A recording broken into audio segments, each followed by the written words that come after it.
say it each week that it can't get weirder than it was last week. And every week I'm proven wrong because it's been an absolute whirlwind every single week. And it just keeps getting weirder and weirder.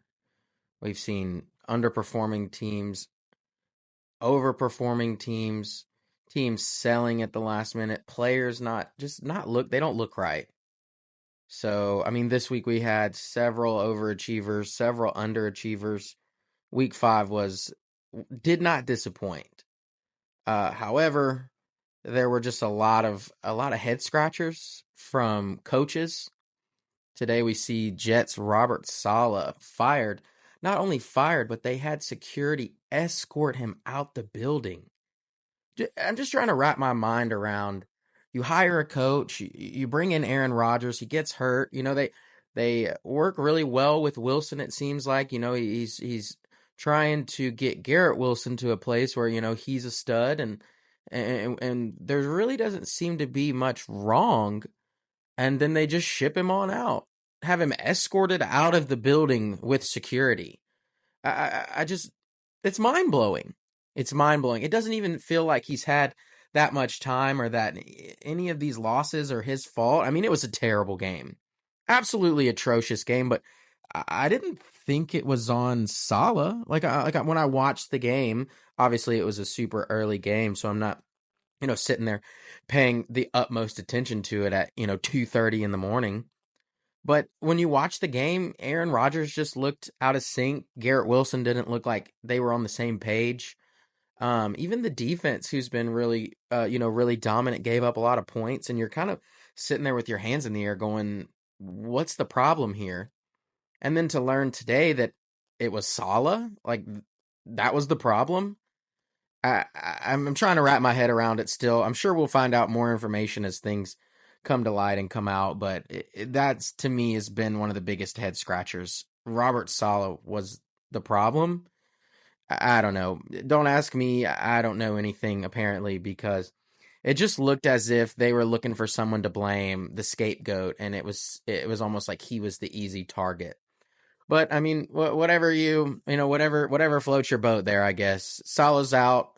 So it looks like the offensive coordinator, to me, Nathaniel Hackett should have gone first, but I digress. We're going to figure it out together as time goes on, what the problem really was. And of course, it's never Aaron Rodgers, right? Aaron Rodgers is an outstanding, one of the most utmost, law-abiding citizens. He's never done anything wrong to anyone ever. Correct? Yeah. So I have my theories, but I'll kind of keep them under my hat until we learn some more information, just to kind of see where things go. But week 5, we had a lot of booms and busts. Starting with our weekly MVP, I think I want to start with tight end. And obviously, to me, this was hands down. It was Brock Bowers. Absolutely tore Denver up on the road. 12, looked like they threw towards him 12 times. He had 8 catches for 97 yards and a touchdown. 57-yard catch that really contributed a lot to that 97 yards, but he had 12.1 yards per carry. Looked really, really good. No mistakes. If you're in PPR formats, that's almost, 24 points. Really good to have a position where you just are king of the hill. And the tight end position is probably the easiest king of the hill position to carve out. If you've got an opportunity to go get Bowers in a league, I would recommend that you do that. I was able to get Bowers in a league where I'm 5-0. I was able to trade T. Higgins and Xavier Worthy for Bowers to somebody who needed a little bit of depth. So if you can make one of those trades fairly easy and not give up, a pillar piece, I would definitely recommend doing that. Really good showing from Bowers. In the running back position, it goes to Tank Bigsby at home versus the Colts. It looked like Travis Etienne had something wrong with his shoulder early on. They said he got popped. I don't really know what that means. I didn't see this game, but it looked like he was having some kind of shoulder trouble. So Tank Bigsby, if you're a cuffin kind of guy like I am, Tank Bigsby was high on your list to grab with injury concerns with ETN in the past. Tank Bigsby, 129 total yards, 2 total touchdowns on 14 touches, so 13 carries. He had 101 rushing yards, 2 rushing touchdowns, a long of 65, one reception for 28 yards. He had a fumble. But Tank's young. I don't think he's had fumble problems over his career, even in college. But I would hopefully that is not a trend that we see. Once is a fluke, two is a trend, and then when we start seeing it more and more, it's a pattern. So hopefully this isn't some kind of pattern that continues. But yeah, 25.9 PPR points in whole point PPR formats. Yeah, that running back MVP is definitely going to go to Tank Bigsby this week. In the wide receiver category, looking at Jamar Chase, I mean it's not even close. It's Jamar Chase and then 5 tier levels and then everybody else and their mom. Jamar Chase at home versus Baltimore, 10 of 12 on receptions, 193 yards, 2 touchdowns. He had a long of 70. And if you saw this play, it wasn't just like, oh, straight down the field, 70 yards. It was like, oh, this dude took the ball and was like, I'm going to take this to the house. And that's exactly what happened. Bro went absolutely nuclear on this play and just made everybody look stupid. It was awesome. 41.3 in PPR formats. If you had a stack of Burrow and Chase, they had, almost 75 points. I think a little over 75 points in PPR formats. And they easily won you a week if your other guys did just show up. So that was good. I know a lot of people, you can get that stack fairly cheap in drafts or in trades, especially when they both were looking kind of non-existent there for a little bit. But NFLSU reigns supreme as usual. Wide receiver university, just doing what they do, man. Brian Thomas looks good. Malik Neighbors looked good. Obviously, he was out with a concussion this week, but Jamar Chase doing Jamar Chase things. And this was the one that I tossed around a lot. I lost a lot of sleep and agonized over it and just really lost my way on, was the quarterback MVP for the week. And you can call it bias here as an LSU fan, but I went with Joe Burrow over, Kirk Thuggins because, I mean, just the game and how it played out was just incredible. Great back and forth. I mean, he was 30 for 39 on completions, 392 yards, 5 passing touchdowns and a pick. He had a passer rating of 137. He got sacked 3 times. So, I mean, you're looking, it's not as bad as it was. You see Burrow able to scramble a little bit more, having a lot more mobility, and you're really thankful because it was looking like for a while that he just couldn't stay upright. He's having wrist problems and knee problems and brain problems and stomach problems, and it's just like, dude, can we please get Joe Burrow back to Mount Rushmore form like we know he can be? So, I mean, it was a little miserable at times. You're sitting there and you're like, oh my, like, what have I done? Because if you took Burrow early, you're looking at yourself going like, what did I do?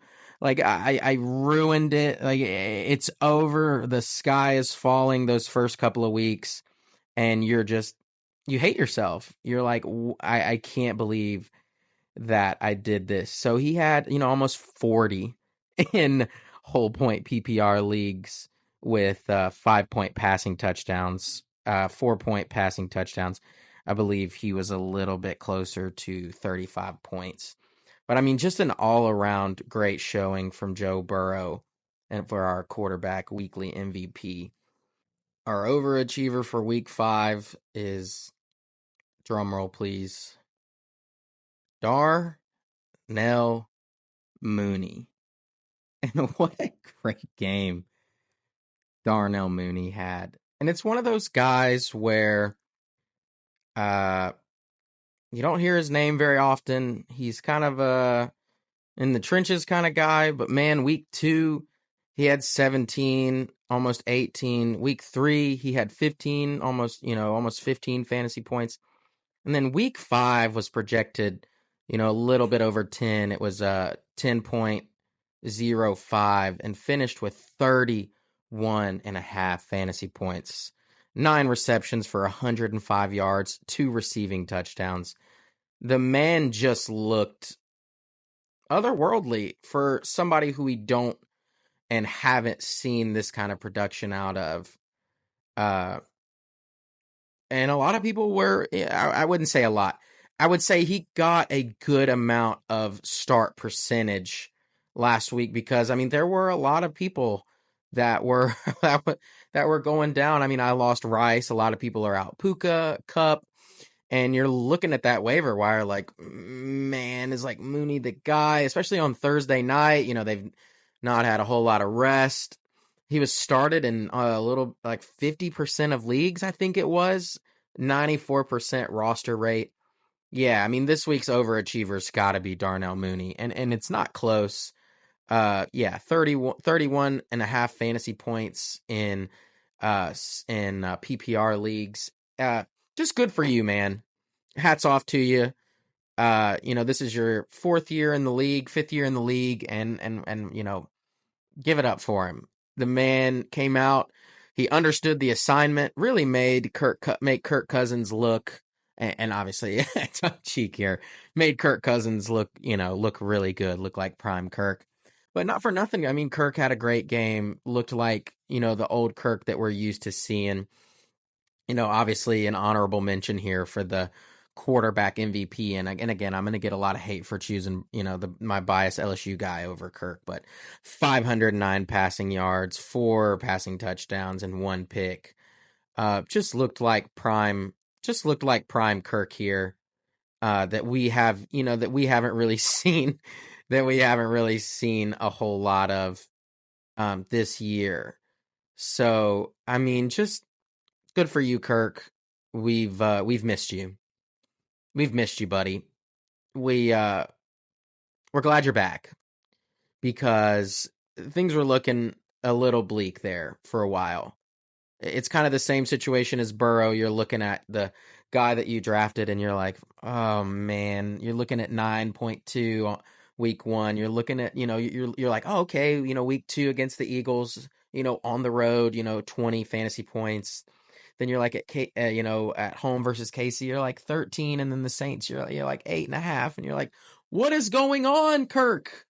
What's wrong with you, buddy? So it's kind of the same dilemma with Burrow. You're glad to see 39 and a half fantasy points out of Kirk Cousins in week 5. Game of the week for week 5 has to be Ravens Bengals. And this is not your third cousin's Bengals like they remember it, because the Bengals, it's not looking good, folks. It's not looking good. And it's kind of the same thing that I'm talking about for the Jets. You're looking around in that locker room, you're looking around at the coaching staff, at the front office, and you're going, what's the problem here? What's the hiccup? What's the malfunction? Where did we go wrong? What's not clicking? And I don't think it's Joe. I don't think it's Jamar. I'm obviously a little biased here, but I'm looking at it and I'm like, I'm not blaming those guys. Is it Zach Taylor? Is something not, what's the problem here? And it's the biggest head scratcher right now. I have no answers for you. I've agonized over it for a while, and I'm thinking, what's the dealio here? And so far have not been able to figure it out. But the Ravens win this one 41-38 in overtime. McPherson missed a 53-yard field goal to put them up. They're late, and Derrick Henry they get the ball back, and Derrick Henry just absolutely does Derrick Henry things and runs a 51-yard break off run down the field, and you're like, oh well, this game's over. So Derrick Henry had a 1-yard touchdown in the first quarter. T. Higgins had an 11-yard touchdown pass from Joe Burrow, and looks like the beginning of the second. Then we have the couple drives later, we have the Ravens come down. Lamar hits Rashad Bateman for a 16-yard touchdown. Looks like the Bengals got a safe. Yeah, I remember the Bengals got a safety off, if I remember correctly. It was like kind of the mid-late into the second. The Bengals got somebody. I don't remember if it was Lamar or if it was Derrick Henry, but they got somebody in the backfield, and they get the ball back, and Jamar Chase busts off a 41-yard touchdown from Joe. We really had a lot of, it was pretty slow at the beginning of the third. They came out kind of flat, both teams. T. Higgins gets on the board finally with a 5-yard pass from Joe. We see Isaiah Likely get a 1-yard pass from Lamar. So, I mean, just Joe and Lamar dealing, going back and forth, pound for pound. This was probably one of the better games I've seen this year. We see Chase Brown get in on the action, 4-yard pass from Joe Burrow. Name you don't hear very often, with about 9 minutes in the fourth left. Charlie Kohler with a 2-yard pass from Lamar Jackson. I mean, they're just throwing it to anybody who is on the roster at this point. Like, anybody who wants the ball, just throw your hand up in the air, and Lamar will get it to you, because it looked like they were just scraping the bottom of the barrel for whoever wanted the ball. So it's a 3-point game at this point, and then 10 seconds later. So this says that 9 minutes 11 seconds left in the fourth. The Ravens score. 9 minutes 5 seconds left on 1st and 10. It looks like they just got the kickoff. Jamar Chase 70-yard touchdown pass from Joe Burrow to put Cincinnati up 10. And this is where you're kind of looking at it like, this game's over, 9 minutes, Cincinnati's up 10. You're going, okay, finally the Bengals are figuring something out. They're going to be a 2-win team, no panic button. And then Isaiah Likely, 6-yard pass from Lamar Jackson, 38-35, Bengals still up. And then they just do Bengals things and give them the ball back. With a minute and 40 left, Justin Tucker kicks a bomb. Legatron, the best thing out of Texas in a long time, if ever. Justin Tucker, 56-yard field goal to send it to overtime. And this is like with Lamar fumbling the ball and just doing everything Lamar can do to make sure that this team loses this game. And they get it to overtime, and McPherson, like I said, misses a pretty deep field goal, but a very makeable field goal for him. And then Derrick Henry runs the ball down for a billion yards, and Justin Tucker kicks a 24-yard field goal. So yeah, game of the week was Ravens-Bengals, 41-38. Ravens to send them to 3-2, and I think it's time to start hitting the panic button if I'm a Bengals fan. At 1-4, I mean, the chances of making the playoffs here are all but lost. I mean, there's hope, and you could be a wild card team and blah blah blah blah blah. But realistically, the panic button is in full swing mode. The panic button has been hit. It's been tapped. It's been punched. It's time to freak out if you're a Bengals fan. You're sitting there with your white hot Jamar Chase jersey on your couch with your head in your hands, looking like you have no idea what to do next.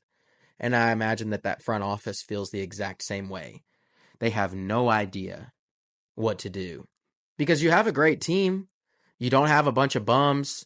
You have Jamar Chase, arguably one of the best wide receivers.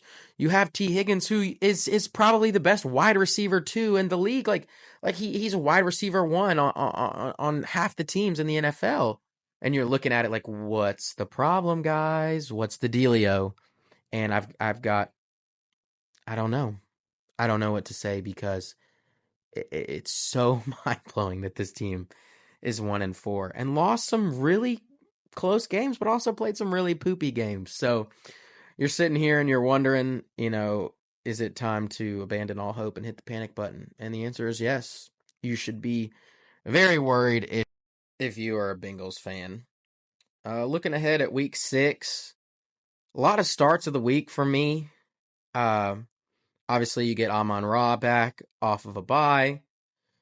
Alvin Kamara looks really juicy at home against Tampa Bay. That's always a real slugfest between, Lattimore and Evans and a lot of that run game with White and Bucky Irving. I would be really looking at the run game here. Obviously, both very decent defenses. I'm a little biased here, so I'm going to say the Saints defense probably gets the edge. But it's always a really good slugfest between both teams. Getting Barkley back off bye is going to be a big deal. They said A.J. Brown should be ready to go for week 6. Obviously, we'll get Malik Neighbors back off of a concussion. Jameer Gibbs is locked and loaded and ready to go. Somebody that I've just been really high on this year has been Stephon Diggs. Wide receiver 8 on the year in whole point PPR. Just looks really good at 30 years old. I mean, you cannot be happier with a 30-year-old wide receiver right now. Even in dynasty formats, I've been really trying to trade for Diggs because, he's just got a lot of usage in that offense. He's been looked at a lot. Him and Stroud seem to be on the same page. As much as I've liked to dog Diggs in the past for being a diva, the man looks great. Hopefully we get JT back this week. But don't hold your breath. Still looking like McCaffrey's going to be out, so maybe look for other options there. I think Jordan Mason's still out there in some leagues, probably the most tradable cuff right now because there's just so much uncertainty on McCaffrey.